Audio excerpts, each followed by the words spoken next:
I was stunned by a shocking truth and became dazed. Out of the blue, she blurted out to me, "I just can't be without you." Cutting me off, she looked straight into my eyes. Her gaze conveyed a strong determination. Her expression was pure seriousness. "My name is Kevin. I'm a 27-year-old graphic designer. Currently, I work for a major design company, handling various tasks like designing posters and book covers. Despite I graduated from a vocational college 3 years ago, I won a design contest with a poster which landed me a job at this company. Until then, I had been freelancing, but after showing off my award-winning design, I miraculously received a job offer.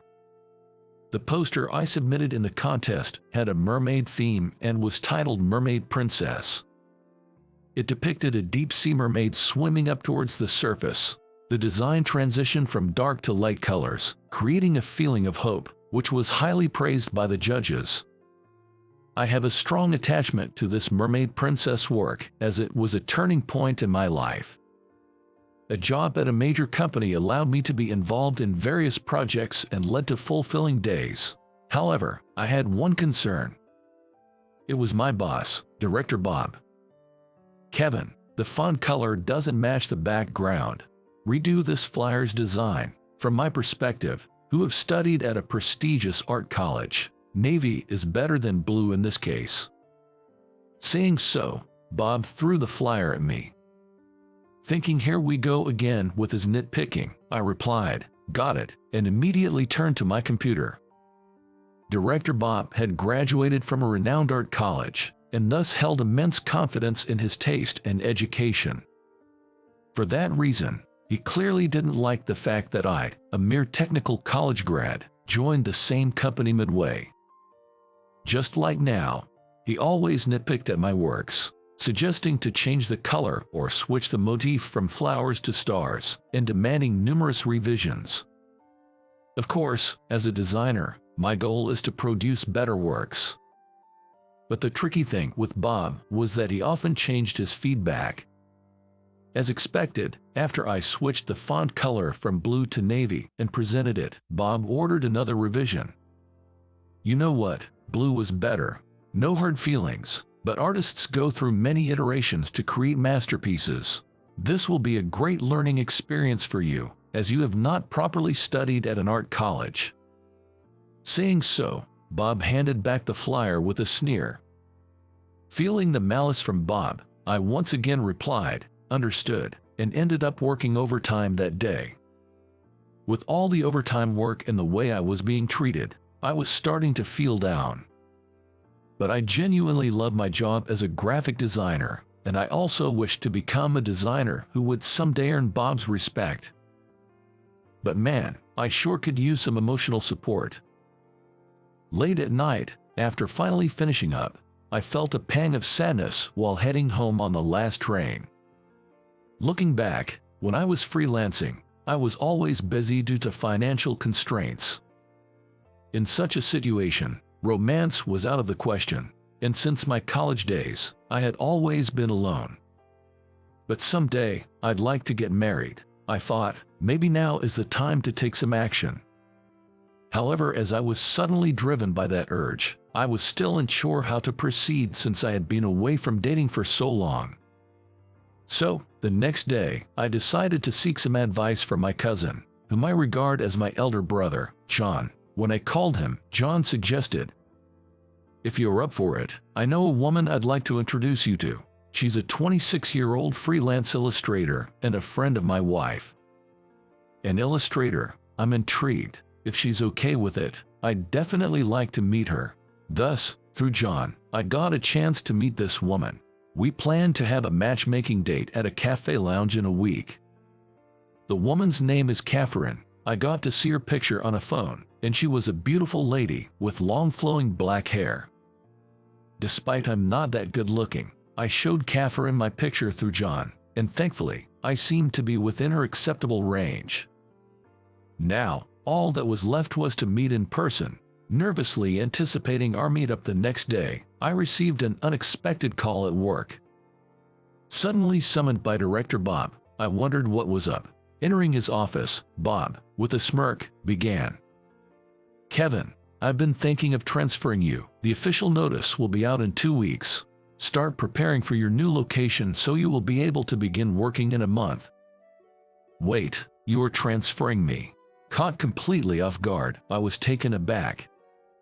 The branch office he referred to was also known as the dumping ground for sidelined employees, infamous for hardly getting any design work.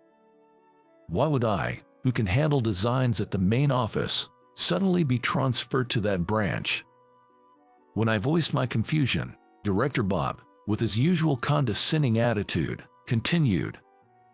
Well, Kevin, you've been working more overtime than other employees, and frankly, your level aren't enough for the main office. If you're unhappy with that, maybe you should consider resigning on your own terms. After all, you used to freelance, and that might be a better fit for you.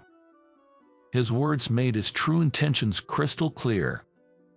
Bob's plan was to pressure me into resigning by forcing an undesirable transfer.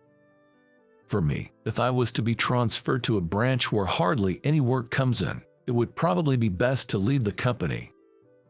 Feeling the unfairness in Bob's actions but knowing arguing would be futile, I simply responded, "Understood.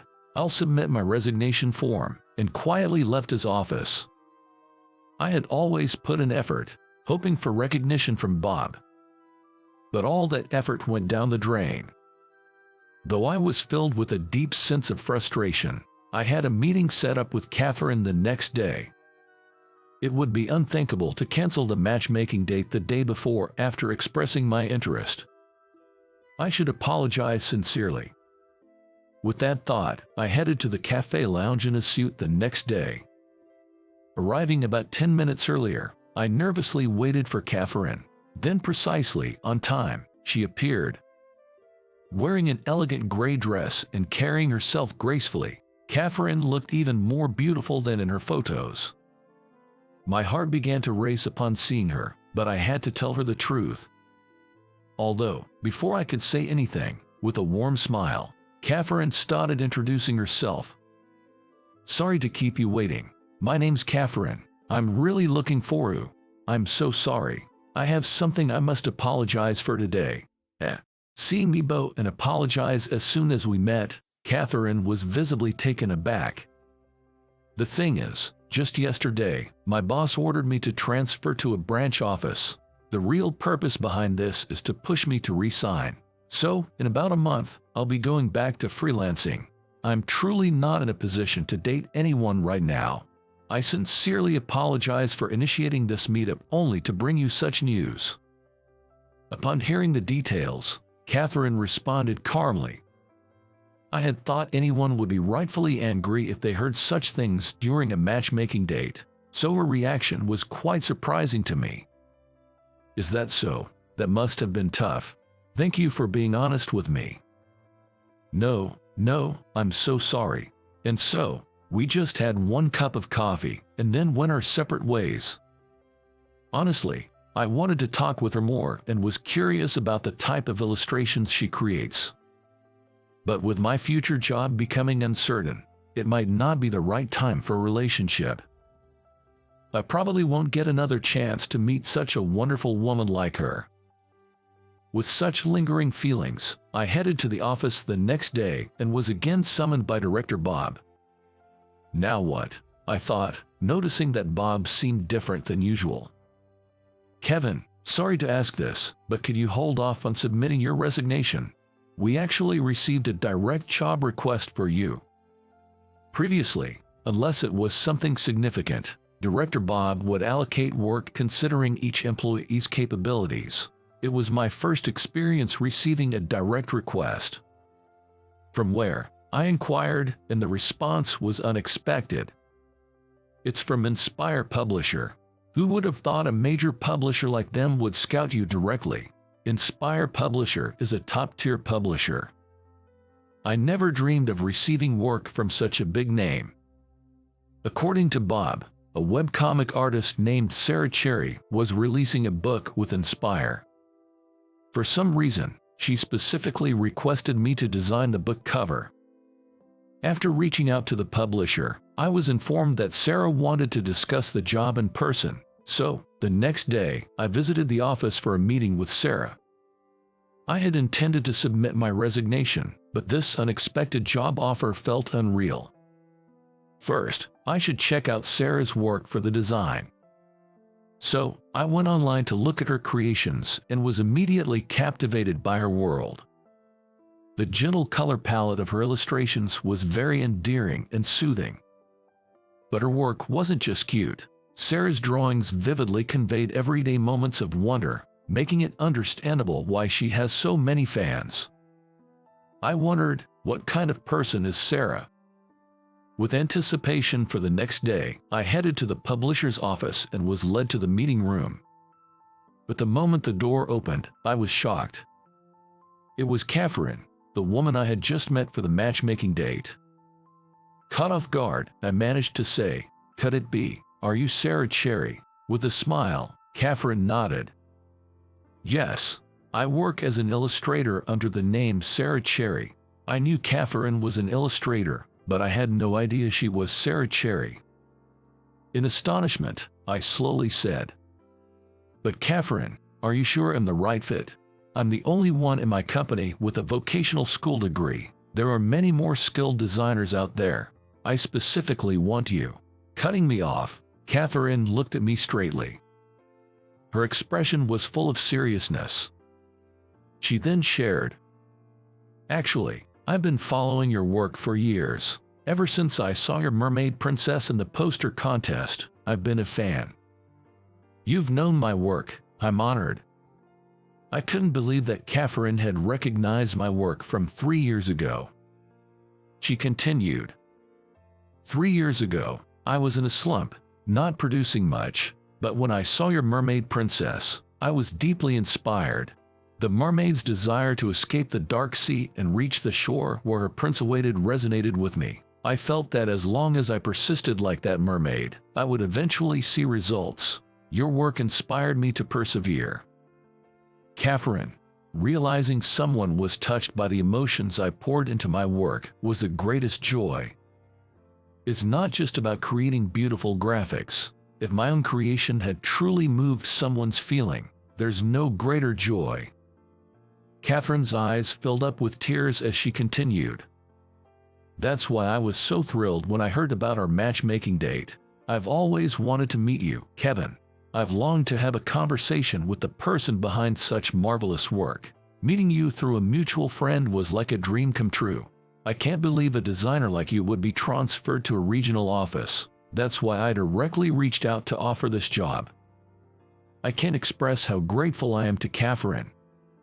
She gave me such an incredible opportunity. For my part, I'm ready to give my all for her. Thank you so much. I'm truly fortunate to work with you, Catherine. While I'm unsure about the future, as fellow creators, let's produce the best work possible. After our miraculous reunion, we had an in-depth discussion about the book's design. Since it's Catherine's first book, she's particularly attached to it, and I too felt a strong desire to meet her expectations. Interestingly, the content of her comic presented Catherine's journey to becoming a successful webcomic artist. When I asked Catherine about her preferred cover design, she responded, "Well, since the story is about dreams coming true and a happy ending, I think a bright cover would be suitable." Hearing this, an idea immediately struck me. "I'd like you to help with one particular aspect," I said, sharing my concept. Catherine agreed enthusiastically, saying, "That sounds great."